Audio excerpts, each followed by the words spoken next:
elementos da ação, temos, né, primeiramente que entender quem são as partes do processo. Então, as partes são o juiz, autor e réu, e nada mais que isso, né? Advogados não são partes, são técnicos, né? Defensores não são partes, né? Promotor excepcionalmente atua como parte.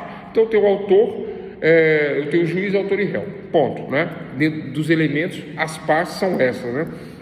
E o pedido, né, o direcionamento da petição inicial, o pedido inicial, o pedido exordial, né, o petitório para o Estado juiz, né, que vem na petição inicial. Então eu faço o endereçamento para o juiz, federal ou estadual. Qualquer causa privada, privativa, né, em regra, vai ser juiz estadual, considerando estados, né? Distrital se for no Distrito Federal, mas eu vou tratar o Distrito Federal como exceção. Vamos falar de estadual por enquanto, né? Então, o juiz estadual. Lembrando que juiz estadual e distrital são equivalentes, né? Eu não gosto dessa coisa de é a mesma coisa, né? São equivalentes de juiz distrital ou estadual. Mas não é errado falar que é a mesma coisa, tá certo dizer que é a mesma coisa, estadual e distrital. E quando não é estadual e é federal? Quando o objeto do litígio, quando a luta entre autor e réu, um dos réus ou um dos autores, ou o réu ou o autor, ele é um ente da federação. Como assim eu sou ente da federação? O que é isso? Uma coisa espiritual? É um ente da federação? Vamos explicar, vamos lá. Quando é estadual? Divórcio estadual, ação de ressarcimento de danos estadual, né? Uma batida de automóveis estadual, reparação de danos, já falei, estadual, uma execução de dívida estadual, né? Tudo ações estaduais. Excelentíssimo senhor doutor juiz de direito civil estadual, é o pedido para o juiz de direito civil de direito estadual. Mas se eu quero me aposentar, ó, mudou agora, hein? Eu quero me aposentar. Mas aí é particular, professor. É particular, mas para quem eu peço minha aposentadoria que está sendo negada? Há uma pretensão resistida por parte do Instituto Nacional de Seguridade Social. Quando há uma pretensão resistida do Instituto Nacional de Seguridade Social, ou ele não me concede a minha aposentadoria, alegando algo, né, que não procede do meu ponto de vista, e eu vou argumentar que não procede, e então há uma pretensão resistida do INSS, e eu peticiono para o Estado juiz de direito, agora direito federal. Por que federal? Porque o ente da federação é a autarquia da Previdência, Instituto Nacional de Seguridade Social. Quer dizer, o que é autarquia? Matéria de direito administrativo, não é da nossa matéria, né? Mas não custa nada falar. A autarquia é um órgão do governo federal, da União. Autarquia, qual é a autarquia? INSS é uma autarquia. Então, Justiça Federal, se é um ente público, se é uma autarquia, Justiça Federal.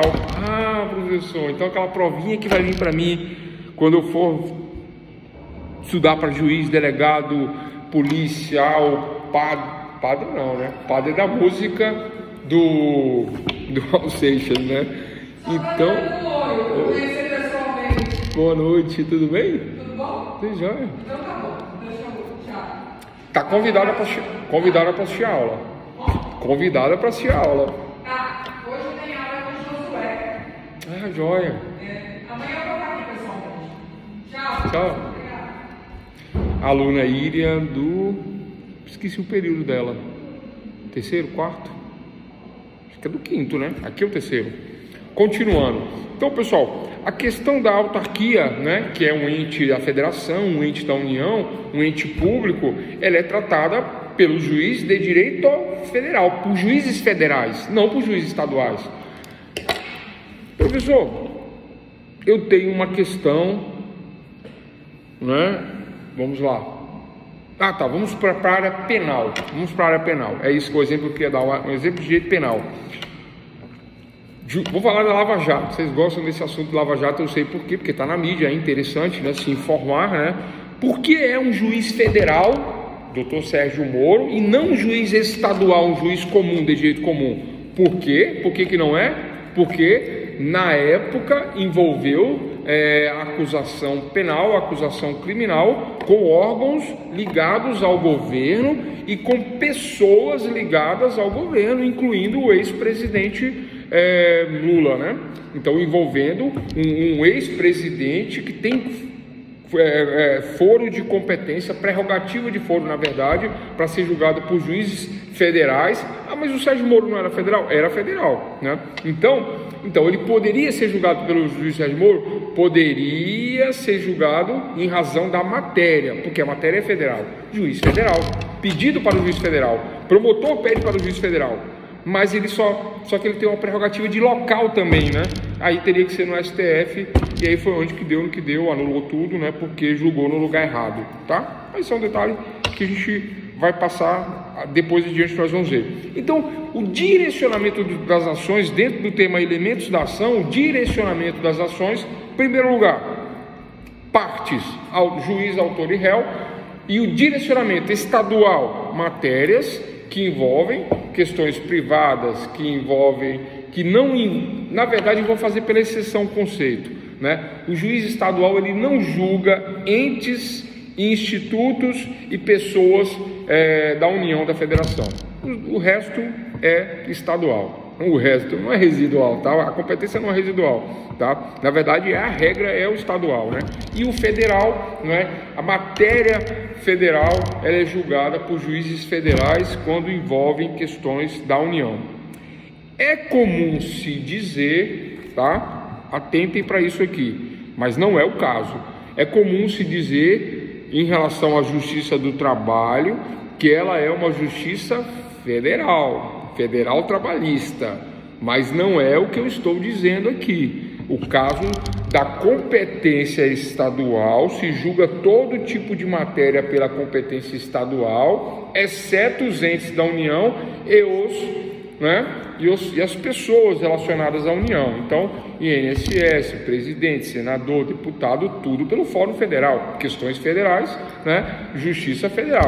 Mas a trabalhista é considerada uma justiça federal, mas eu não vou falar disso aqui agora não, porque senão vai confundir, tá? Mas entendemos que justiça trabalhista é uma justiça especial, não está nessas classificações que eu falei aqui agora. Estadual, federal. Aí quando eu falar de trabalhista, né? Esquece o federal, é trabalhista por conta da especialidade, e aí tem um porquê. Não sei se vocês vão ver em direito do trabalho, né? Posso até falar agora rapidinho, né? A justiça do trabalho, ela existe para equilibrar as relações entre empregado e empregador, né? O empregado é a parte frágil, é a parte que precisa de ser amparada pela justiça, enquanto que o empregador é a parte forte, com contabilidade, com administração, com advogados, com entendimento das regras do direito, detentor da estrutura, né? Então é a parte forte. Aí vem a Justiça do Trabalho especial e equilibra as partes. Olha o trabalhador aqui, olha aqui embaixo, olha o patrãozão aqui, fortão. Aí o juiz bota o dedo na balança, aí equilibra. Bom, agora vocês são iguais. Por isso que existe a inversão do ônus da prova, né? Quem tem que acabar provando é o patrão, quem tem que fazer o maior conjunto de provas é o patrão, quem tem que provar que está certo é o patrão, e o empregado vem só com a reclamação, né? Isso está mudando, né? Isso está mudando por conta também de um equilíbrio maior que está havendo em razão de maiores conhecimentos, né? Em relação ao próprio trabalhador.